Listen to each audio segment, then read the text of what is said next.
Hello दोस्तों, हमारे YouTube channel में आपका स्वागत है। आज हम मिडवाइफरी से रिलेटेड इम्पॉर्टेंट क्वेश्चंस पढ़ेंगे। तो इसमें हम सबसे पहला क्वेश्चन देख लेते हैं। कौन सा हमारा पहला क्वेश्चन है? फीमर बोन जहाँ से जुड़ता है उस स्थान को क्या कहा जाता है? तो सभी को पता है फीमर बोन कहाँ पर पाया जाता है। तो फीमर बोन, जांघ के बोन को फीमर बोन कहा जाता है।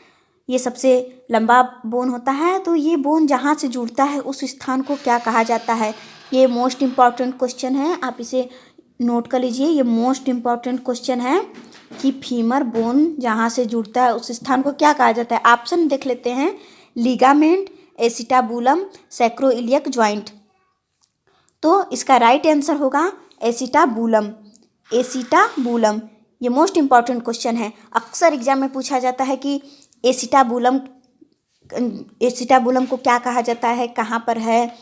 तो एसिटाबुलम जो होता है ये पेल्विस बोन में पाया जाता है। एक गड्ढानुमा संरचना होता है, उसी को एसिटाबुलम कहा जाता है। और उसी गड्ढे में जाकर फीमर बोन जुड़ता है। फीमर बोन वहीं से अवस्थित रहता है, वहीं पर अवस्थित रहता है।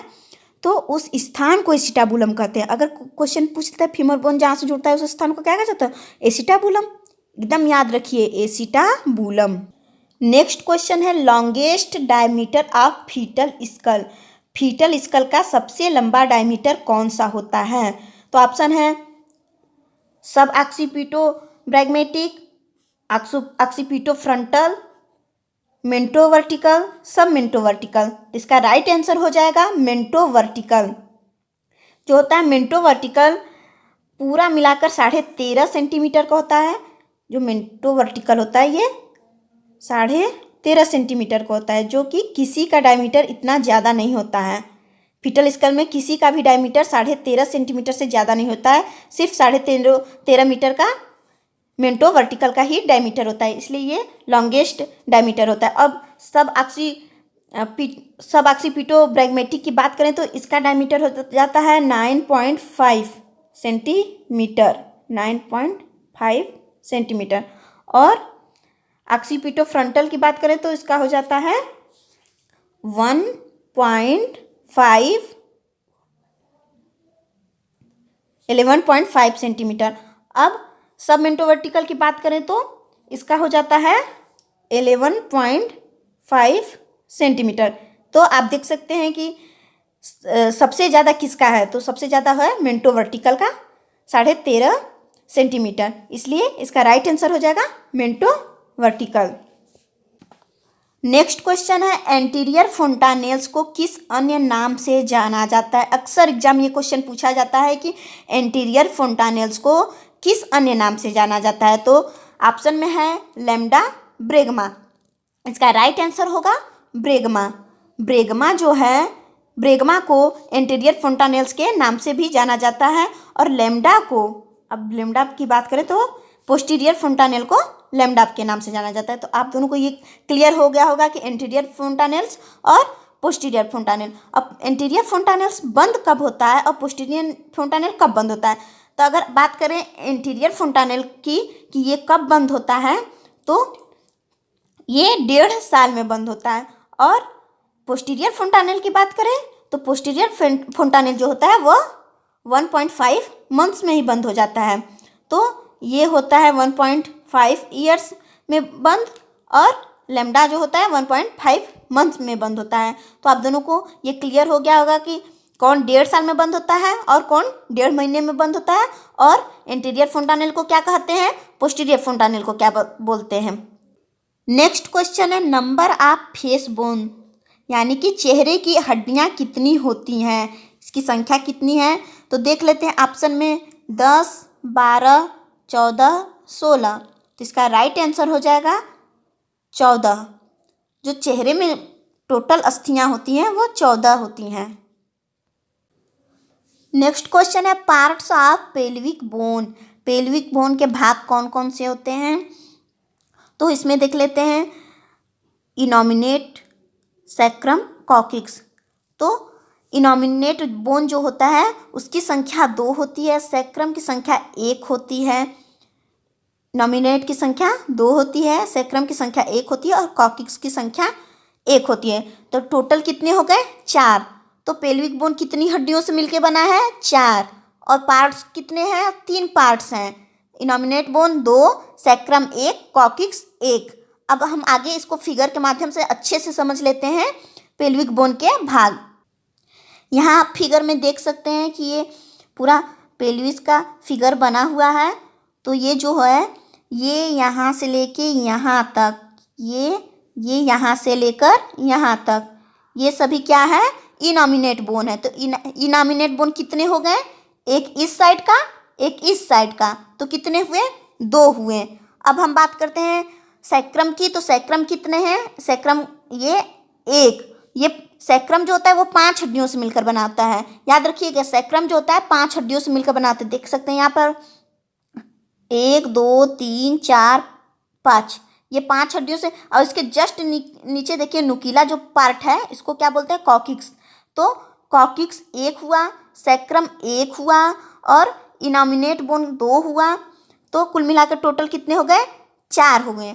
अब इसमें हम जान लेते हैं कि जो इनॉमिनेट बोन है उसके पार्ट कौन कौन से हैं। 1 मिनट देख लेते हैं कि ये जो इनॉमिनेट बोन है, ये इनॉमिनेट बोन है, इसमें जो ये सब है दिया हुआ, इसके पार्ट कौन कौन से? तो ये वाली जो पार्ट है, ये वाली जो पार्ट है, इसको बोलते हैं, इस दोनों साइड को इलियम। क्या बोला जाता है? इलियम। याद रखिएगा, ये जो दोनों पार्ट है इसको इलियम। और इसके जस्ट नीचे वाले जो पार्ट होता है, ये जो नीचे वाला पार्ट होता है, इसको क्या बोलते हैं? इसको बोलते हैं इस्चियम। क्या बोलते हैं? इस्चियम। और तीसरा जो होता है, ये जो बीच में जोड़ जो है, इसको बोलते हैं सिम्फाइसिस प्यूबिस या प्यूबिक सिम्फाइसिस। याद रखिए, अभी जो मैंने एसिटाबुलम की बात की है कि एसिटाबुलम जो गड्ढे नुमा संरचना होती है, उसमें जो फीमर बोन जुड़ता है, तो वो कहाँ पर है? ये भी इसी वीडियो में देख लेते हैं, इसी फिगर के माध्यम से देख लेते हैं, समझ लेते हैं कि वो कहाँ है। तो यहाँ पे आप देख सकते हैं ये गोला गोला जो दोनों साइड दिया हुआ है, ये जो गोला गोला, ये जो गोला गोला दोनों साइड दिया हुआ है, यह है एसिटाबुलम। क्या है? एसिटाबुलम। यहीं पे आकर फीमर हड्डी जुड़ती है। तो कंफर्म हो गया होगा आपको कि एसिटाबुलम कहाँ है, इलियम कहाँ है, इस्चियम कहाँ है, सिम्फाइसिस प्यूबिस कहाँ है, कॉकिक्स कहाँ है, सैक्रम कहाँ है। और जो आपका ये पेल्विक यानी कि श्रोणि, ये कितनी हड्डियों से मिलकर बना है? 4 हड्डियों से मिलकर बना है। नेक्स्ट क्वेश्चन है टाइप्स ऑफ पेल्विक, यानी कि पेल्विक बोन के कितने प्रकार होते हैं। तो ऑप्शन देख लेते हैं 1 2 3 4। तो इसका राइट आंसर है 4। पेल्विक बोन 4 प्रकार के होते हैं। अब जान लेते हैं कि कौन कौन से वो प्रकार हैं। तो पहला जो इसका टाइप होता है वो गाइनेकॉइड होता है। पहला प्रकार कौन सा होता है? गाइनेकॉइड। सेकेंड जो प्रकार होता है इसका एंड्रॉइड होता है। और थर्ड जो होता है, इसका थर्ड टाइप जो होता है वो होता है प्लेटीपेलॉइड होता है। और जो फोर्थ टाइप्स होता है इसका होता है एंथ्रोपॉइड। तो ये कुल मिला के कितने हो गए? 4। कौन कौन से? याद रखिए, गाइनेकॉइड, एंड्रॉइड, प्लेटीपेलॉइड, एंथ्रोपॉइड। तो ये 4 प्रकार के पेल्विस हो गए। अब नेक्स्ट क्वेश्चन देख लेते हैं, फीमेल पेल्विस को क्या कहा जाता है। तो ऑप्शन है एंड्रॉइड, गाइनेकॉइड। तो फीमेल पेल्विस जो होता है उसको गाइनेकॉइड कहा जाता है। क्या कहा जाता है? गाइनेकॉइड। एकदम याद रखिए, एकदम ये क्वेश्चन कंफर्म ही पूछा जाता है कि फीमेल पेल्विस को क्या कहा जाता है। एकदम श्योर है कि ये क्वेश्चन आता ही आता है एग्जाम में कि फीमेल पेल्विस को क्या कहा जाता है। तो फीमेल पेल्विस को कहा जाता है गाइनेकॉइड। और इसे उत्तम श्रोणि भी कहा जाता है। उत्तम श्रोणि की संज्ञा दी गई है। किसको दी गई है? गाइनेकॉइड को उत्तम श्रोणि की संज्ञा दी गई है। ये वास्तविक श्रोणि होती है, यानी कि ट्रू पेल्विस भी होती है। अब एंड्रॉइड की बात करें तो एंड्रॉइड क्या है? तो एंड्रॉइड जो है वो मेल पेल्विस को कहा जाता है। किसको? मेल पेल्विस को। मेल पेल्विस को एंड्रॉइड, फीमेल पेल्विस को गाइनेकॉइड। एकदम कंफर्म करिए इस बात को, एकदम श्योर रहिए, इसमें कोई कंफ्यूजन वाली बात मत रखिए कि गाइनेकॉइड किसे कहते हैं, एंड्रॉइड किसे कहते हैं, कि एग्जाम में आएगा तो तुरंत इसको टिक करके आगे बढ़िएगा। आई होप ये आपको टॉपिक क्लियर हो गया होगा। पेल्विस यानी कि श्रोणि का टॉपिक क्लियर हो गया होगा।